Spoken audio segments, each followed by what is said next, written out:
busy lady. Okay, so we've been gone for quite a while.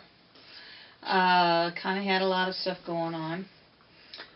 Michael, who's in the Marines, came home to visit for a while and stuff like that. And now we're trying to get back on track. Dad finished his project, as you all might know. And tell us about it, Dad. Well, it's the lion and everything, and basically it's off just a hand-drawn pattern, and I was just trying to estimate where the lines were off the paper and everything. But mine came out this way. I did a couple things on it. Darkened up for the nose and stuff like that. Let's go that way a little bit. There you go. So you darkened the nose. And in the eyes and stuff like that. You didn't put any backing on it. No. Just the fabric itself, and you did it on the dull side of the fabric, and that kind of thing. And we were talking about having it framed and all that kind of stuff, and discovered there was a mishap with the picture. Big mishaps. Yeah, we got some holes in it. About, 3 or 4 holes? And so when you're trying to do that, and it was in a place where I couldn't salvage it. So, anyway, we got this one, so we figured we'd do that. And then Dad asked me if I would be so kind as to stitch another one. I tried to. And so we're going to kind of show you some differences between the two. Okay, now granted, they're both done off the same pattern. And what the difference is with mine, I tried to do more exactly according to what was on the paper.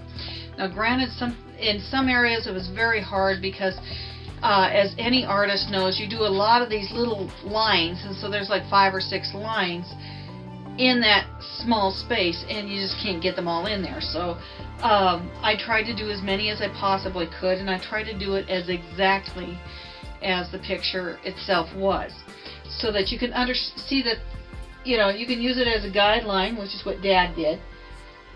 And he doubled his thread up. Yeah, I had to do double stitch. What's considered double stitch. Right. And I did a single thread. Or floss, I should say, because it wasn't really thread. Now, what I've done differently is I've done it on the shiny side, so when I get this all torn away, we'll see how that looks. But I done it on the shiny side of the fabric. And here, I'll show you. You can tell the difference on with the fabric. Let's do it up here. See, Parker's tearing things apart. So you can see the shiny side and the back side of the same fabric. See, so and now I've done it more like what you're supposed to do because this is so flimsy. It's going to be kind of hard to work with it. Whereas I used a, I forgot what it's called, but it's thick fabric.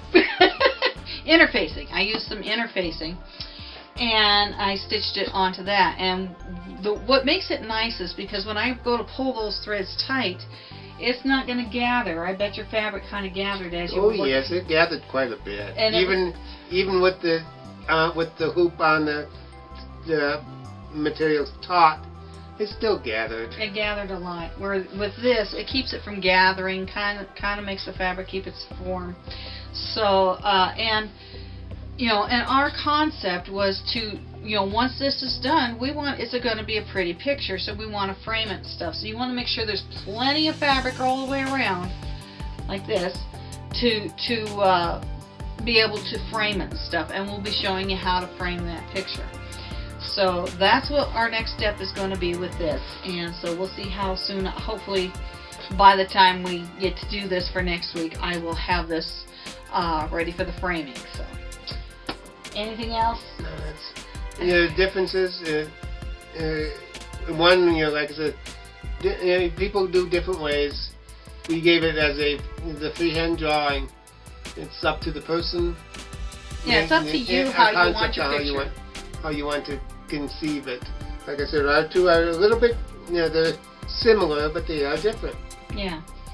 And there's no right way to do it or wrong way to do it. It's how you're going to do it. It's just like any artist working with any kind of material. It's up to you. And if you're not happy with it, then you're doing it wrong. If you are happy with it, then you're doing it right. It's all up to you. Okay? That's it. Thank you very much.